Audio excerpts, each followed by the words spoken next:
বাংলাদেশে প্রতি বছর 20 থেকে 25,000 টন মধু উৎপাদন হয়। আমরা জানি যে বিসিকের তথ্য মতে যে মধু উৎপাদন হয় তার অধিকাংশই হচ্ছে চাষের মধু এবং কিছু মধু হচ্ছে প্রাকৃতিক মধু। চাষের মধুর আবার বেশিরভাগ আসে হচ্ছে সরিষা থেকে।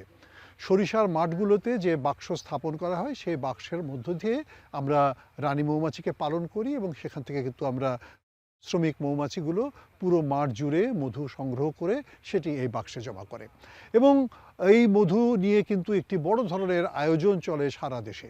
আমরা যদি চিন্তা করে দেখি যে সরিষার মৌসুমে সারা দেশে যখন নাকি সরিষার চাষ সম্প্রসারিত হয় তখন অধিকাংশ সরিষা জমির পাশেই কিন্তু এরকম বাক্স স্থাপন করা হয়। দর্শক মণ্ডলী, অনুষ্ঠানের এই পর্যায়ে আমরা দেখব সরিষা চাষের সাথে মধু উৎপাদন নিয়ে একটি প্রতিবেদন।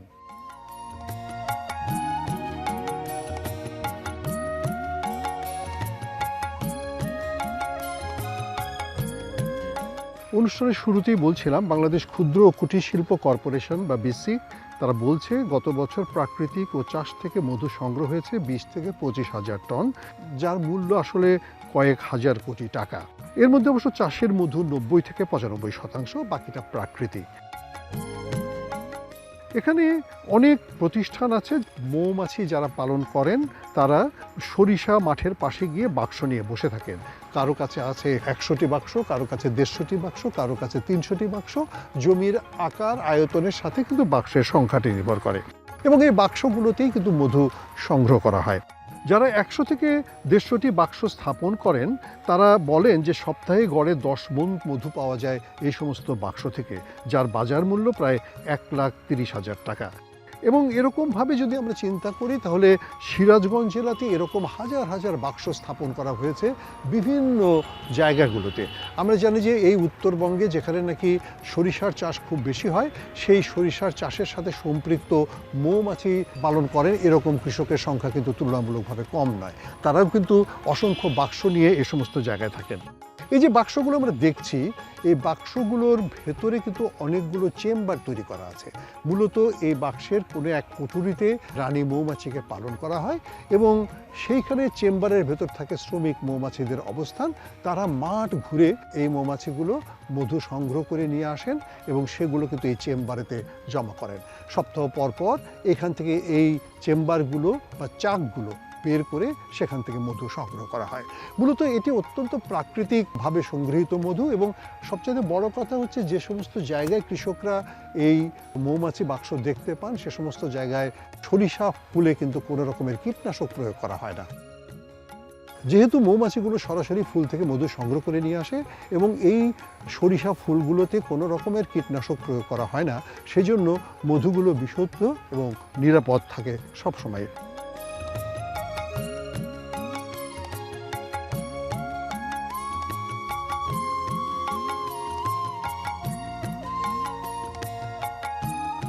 আমাদের সাথে আছেন কৃষক ভাই নূর মোহাম্মদ, যিনি অনেকদিন থেকেই সরিষার চাষ করেন। আমরা তার সাথে একটু কথা বলি। আচ্ছা নূর মোহাম্মদ ভাই, আমরা জানি যে সরিষার মাঠের পাশে অনেকেই মৌমাছির বাক্স রাখেন এবং সেখান থেকে মধু উৎপাদন করেন। তো আপনি এই যে মৌমাছির বাক্স রেখে যে মধু উৎপাদন করেন এবং আপনারা পাশে সরিষার চাষ করেন, দুইয়ের মধ্যে কীরকম লাভ হয় বলে আপনার কাছে মনে হয়? এতে আমরা মনে করেন যে এর আগে সরিষার চাষ করেছি তখন ওই মৌচাক ছিল না, তখনকার হিসাবে তুলনামূলকভাবে এখন মৌচাক চাষ করে যারা তারা আসে, এতে এখন বোঝা যায় যে আমরা বেশ 15% মতো বেশি সরিষা পাই। মানে তবে আপনি সরিষার ফলন বাড়তেছে? হ্যাঁ, ফলন বাড়তেছে। মানে এই ফলনটা বাড়ার প্রধান কারণ কি বলে আপনি মনে করেন? কারণ আমরা কৃষি অফিসে হয়তো গেছি, তাদের সাথে তারা পরামর্শ দিছে যে প্যারাগন হয় না কি পরাগায়ন হয়, পরাগায়ন হয়। আচ্ছা, মানে অর্থাৎ মৌমাছি এক ফুল থেকে আরেক ফুলে গেলে পরাগায়ন হয়, সেই কারণে সরিষার ফলন বেশি হয়। আচ্ছা, কিন্তু মৌমাছি যখন নাকি মাঠে থাকে তখন তো আবার কীটনাশক দিলে পরে তো মৌমাছির জন্য অসুবিধা। আমরা কীটনাশক ব্যবহার করি না। কোনো কীটনাশক ব্যবহার করেন না? না, কীটনাশক ব্যবহার করি না। তাতে আপনি কি মনে করেন যে তাতে কি পরিবেশও সুন্দর থাকতেছে, মধু ভালো হইতেছে? এতে আমাদের কোনো ক্ষতি হয় না। আপনাদেরও কোনো ক্ষতি হচ্ছে না? ক্ষতি হয় না। অনেকে তো মনে করে যে মৌমাছি ছেড়ে দিলে পারে ফুলের মনে হয় বেশি ক্ষতি করে ফেললো, ফলন ভালো হলো না, আপনাদের কাছে সেটা না না না, আমাদের তা মনে হয় না। তা মনে হয় না, আপনারা ফলন ভালো পাচ্ছেন। আমরা আমাদের ফলন এখানে আরো বেশি ওই পাই। মধু চাষের জন্য আমরা মনে করতেছি যে আগে যে আমরা চাষ করছি সরিষার, তার চেয়ে এই মৌমাছি 15% আনার পরে আমাদের সরিষার আরো মনে করেন যে এই ফলন বৃদ্ধি হইতেছে। তাহলে শফিকুল ইসলাম ভাইও এক কথা বললেন, নূর মোহাম্মদ ভাইও যেটা বললেন। আপনার নাম? আমার নাম মোহাম্মদ মুন্নাফ আলী। মুন্নাফ আলী। আপনারও কি একই মত? আমার একই মত। তার মানে আমাদের অধিকাংশ কৃষক ভাই মনে করেন যে সরিষার মাঠের পাশে যদি বউ বাক্স স্থাপন করা হয় তাহলে এটা পরাগায়নের ক্ষেত্রে সুবিধা হয় এবং তাতে তাদের কোনো ক্ষতি হয় না, এবং পাশাপাশি তারা যেহেতু কীটনাশক ব্যবহার করেন না, অতএব তাদের কিন্তু খরচও কিছুটা কমে যায়, পরিবেশের আবার মৌমাছিরও ক্ষতি হয়। মৌমাছিরও ক্ষতি হয় না, আবার ফলনও ভালো হয়। খুব ভালো কথা, আপনারা এটাকে চালু রাখেন এবং এইটাই মানুষের কাছে বলেন যাতে সকলেই এই কাজটি করার জন্য উৎসাহিত হয়। জি, আপনাকে স্যার। অনেক ধন্যবাদ।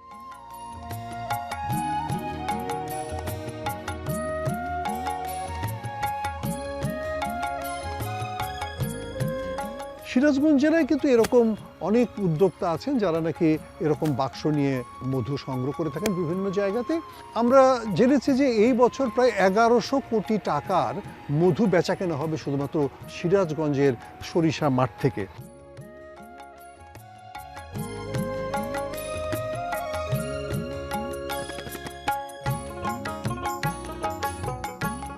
সুপ্রিয় দর্শক, আমাদের সাথে আছেন উপজেলা কৃষি কর্মকর্তা জনাব সুকান্ত ধর। আমরা তার সাথে একটু কথা বলি।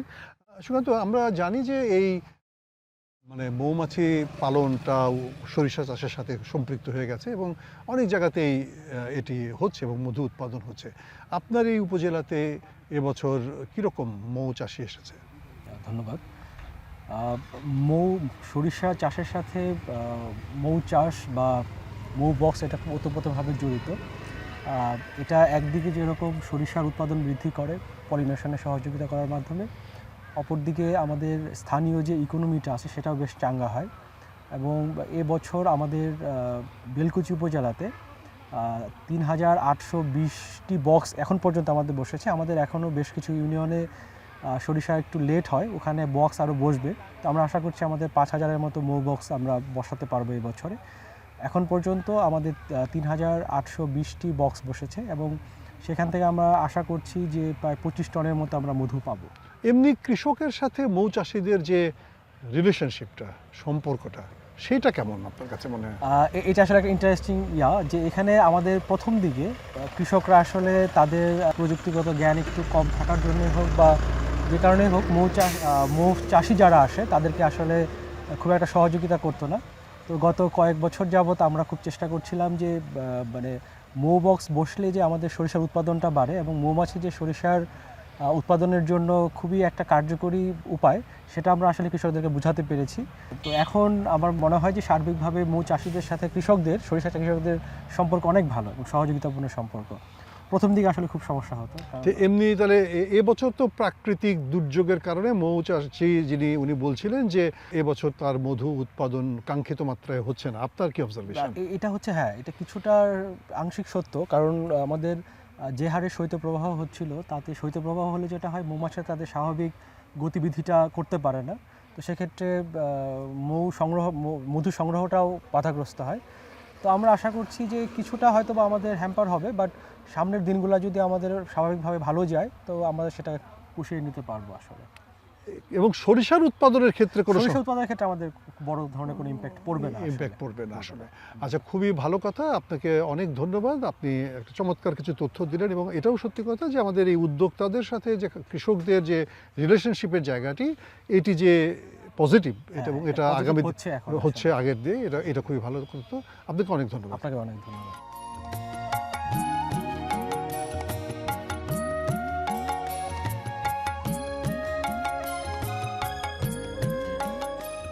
বাংলাদেশের মধু উৎপাদনের শীর্ষে রয়েছে পাবনা, সিরাজগঞ্জ, দ্বিতীয় স্থানে রয়েছে সাতক্ষীরা, দিনাজপুর এবং এছাড়া নাটোর, রাজশাহী, নড়াইল, যশোরেও কিন্তু প্রচুর পরিমাণে মধু উৎপাদন করা হয়। তবে সিরাজগঞ্জ যেহেতু সরিষা চাষের জন্য একটি সমৃদ্ধ এলাকা, এখানে কিন্তু মধু উৎপাদন হয় তুলনামূলকভাবে বেশি। আমরা মধু চাষের সাথে যারা উদ্যোক্তা তাদের সাথে আমরা কথা বলেছি এবং তাদের কাছ থেকে আমরা জেনেছি, কৃষি সম্প্রসারণ অধিদপ্তরের কর্মকর্তারাও কিন্তু জানালেন তাদের অভিজ্ঞতার কথা। চলুন আমরা তাদের কাছ থেকে শুনে নিই তাদের মন্তব্য।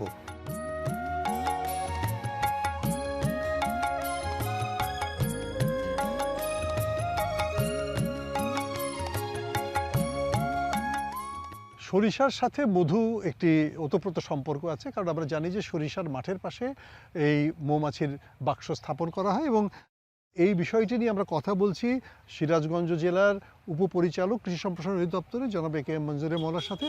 মঞ্জুর মওলা সাহেব, যে এই যে মৌমাছি পালন, মধু সংগ্রহ, বিশেষ করে সরিষার ক্ষেত্রে, এবং আপনারা যেহেতু সিরাজগঞ্জে সবচেয়ে বেশি পরিমাণ জমিতে আপনারা সরিষা চাষ করেন, তো এইটার স্ট্যাটাসটা আমাদেরকে একটু বলেন। ধন্যবাদ।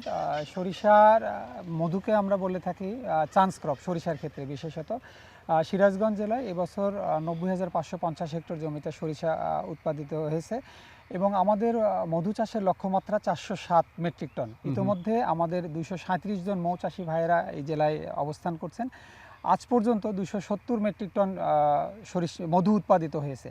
আমরা আশা করি যে আমাদের যে লক্ষ্যমাত্রা সেটি উৎপাদিত হবে এবং বর্তমান যে বাজার মূল্য তাতে 13 থেকে 14 কোটি টাকার মধু উৎপাদিত হবে বলে আমরা আশা করছি সিরাজগঞ্জ জেলায়। এবং আমরা মৌচাষী ভাইদের সাথে যখন মত বিনিময় করি কৃষি সম্প্রসারণ অধিদপ্তরের পক্ষ থেকে এই বছরে যখন তারা আসা শুরু করেন, তাদের একটি আবেদন বা আর্জি ছিলেন যে খুবই মৌমাছি মারা যাচ্ছেন। এই বিষয়টি আমি আপনাদের মাধ্যমেও এই বার্তাটি কৃষক ভাইদের দিতে চাই।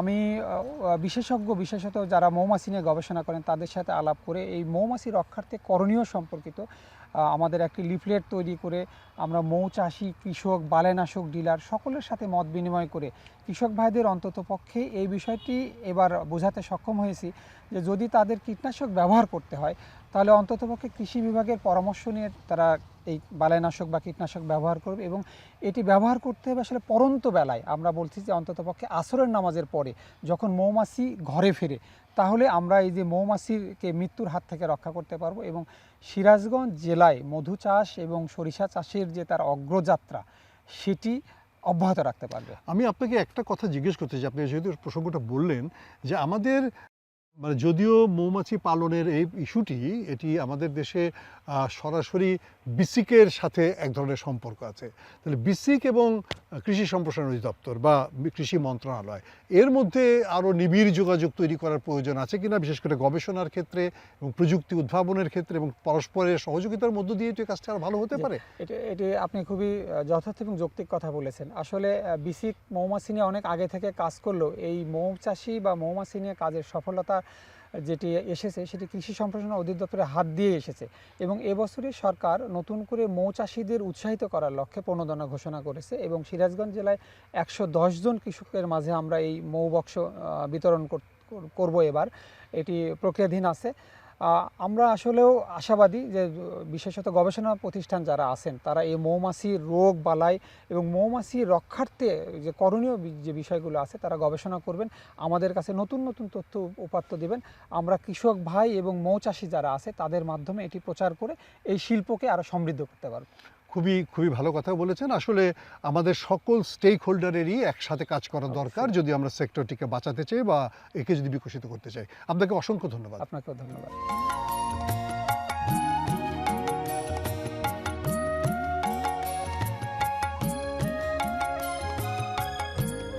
কৃষকরাও মনে করেন যে এই জায়গাগুলোতে যেহেতু মধু উৎপাদন হয় তাদের উৎপাদনশীলতা বা ফলন অনেকখানি বাড়ে এবং তারা কিন্তু কোনো কীটনাশক এখানে প্রয়োগ করেন না। এবং এটাও কিন্তু একটা ভালো দিক যে যেহেতু এখানে মধু উৎপাদন হয় সেই জন্য তারা কীটনাশক প্রয়োগ করেন না। এটা একদিকে যেমন ফসলের জন্য ভালো, কারণ ফসলের পরাগায়নটা খুব ভালোভাবে হয়, দ্বিতীয়ত তাদের কীটনাশকের খরচ তেমন কমে যায়, তৃতীয়ত এখানে যারা মৌমাছি পালন করেন তাদেরও কিন্তু কোনো ঝুঁকি থাকে না যেহেতু এখানে কীটনাশক প্রয়োগ করা হয় না।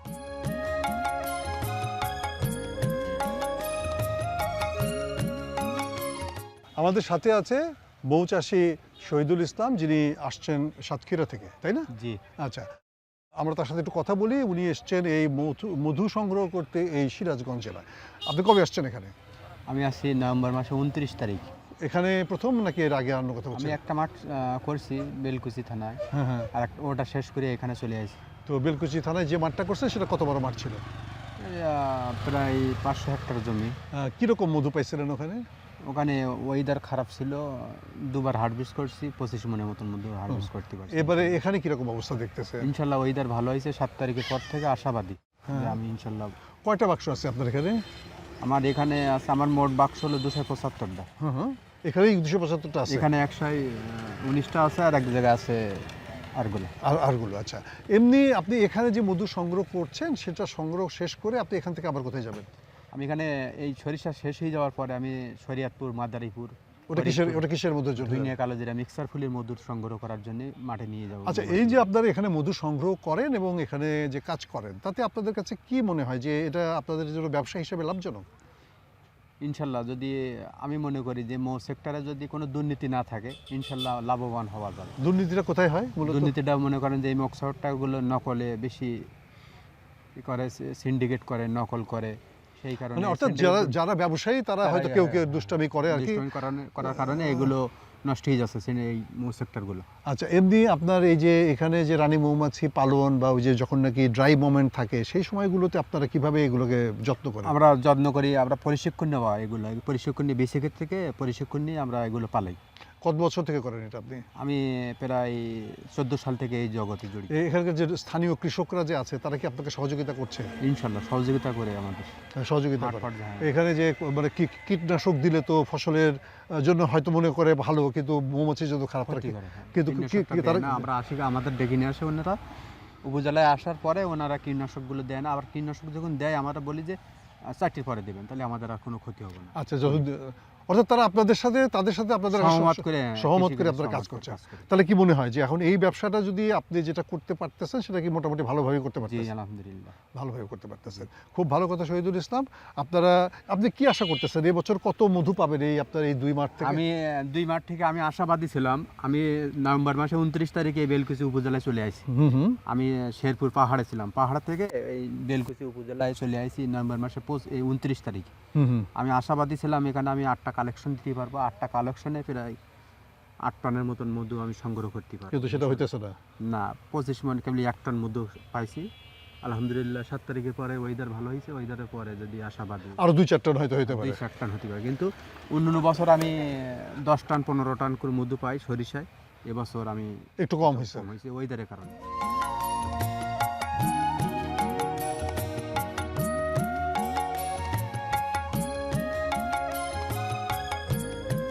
আমরা জানি যে বিশ্বের সবচাইতে শ্রেষ্ঠতম খাদ্য হিসেবে যাদেরকে বিবেচনা করা হয় তার মধ্যে মধু অন্যতম। নানা রোগের মহা ঔষধ এই মধু। আমরা জানি শীতকালে মধু আমাদের শরীরের অনেক কাজে লাগে, আমাদের পুষ্টি নিরাপত্তা নিশ্চিত করতে গেলেও কিন্তু মধু খুবই দরকার। শিশুদের জন্য যেমন মধু দরকার, একই রকমভাবে বৃদ্ধদের জন্য, রোগাক্রান্ত মানুষের জন্য কিন্তু মধু দরকার। আর শ্রেষ্ঠ খাদ্য হিসেবে এটির ব্যবহার কিন্তু সারা পৃথিবীতে রয়েছে এবং এটি অত্যন্ত মূল্যবান, পুষ্টি সমৃদ্ধ, অনেক রোগের প্রতিরোধক এবং প্রতিষেধকও বটে। অতএব এই মধু উৎপাদনের ক্ষেত্রে বাংলাদেশ আগের তুলনায় অনেক বেশি এগিয়ে গেছে এবং সামনের দিকে আরও এগিয়ে যাবে এই প্রত্যাশা আমরা করি। পাশাপাশি এই মধু চাষকে কেন্দ্র করে আমাদের কৃষির ক্ষেত্রেও একটি নতুন জাগরণ সৃষ্টি হবে, নতুন ধারা সৃষ্টি হবে, সেই প্রত্যাশা আমরা করি। আমরা জানি আমাদের দেশে মৌমাছি পালন করা হয় শুধুমাত্র মধু সংগ্রহের জন্য, কিন্তু মৌমাছি পালনের বিষয়টি মধু সংগ্রহের সাথে শুধুমাত্র সম্পৃক্ত নয়, এটি কিন্তু পরাগায়নের সাথে সম্পৃক্ত। এবং পৃথিবীর অন্যান্য দেশে যারা মৌমাছি পালন করেন তারা তাদের বাক্সটিকে ভাড়া দেন পরাগায়নের জন্য, যাতে কৃষকরা তাদের বাক্স নিয়ে যেয়ে সেখানে তাদের ফসলের উৎপাদনশীলতা বাড়ানোর চেষ্টা করেন। তার জন্য তারা আলাদা করে চার্জ দেন। কিন্তু এখানে মৌমাছি যারা পালন করেন তারা মধুটিতেই সন্তুষ্ট থাকেন এবং মধু সংগ্রহ করেই তারা তুষ্ট থাকেন। এবং আমরা চাইব যে এরকম ধারা বাংলাদেশেও সৃষ্টি হোক, মৌমাছি পালন বাড়ুক, মধু উৎপাদন বাড়ুক, পরাগায়ন প্রাকৃতিকভাবে হোক এবং তার মধ্য দিয়ে কৃষি একটি নতুন মাত্রায় এগিয়ে যাক। আমরা চাইব এরকমভাবেই আমরা আগামী দিনগুলোতে আমাদের প্রাকৃতিক কৃষির চর্চা অব্যাহত রাখব। আজ এ পর্যন্ত সকলকে শুভেচ্ছা জানিয়ে এবং আগামী অনুষ্ঠানগুলো দেখার আমন্ত্রণ জানিয়ে শেষ করছি। সকলকে ধন্যবাদ।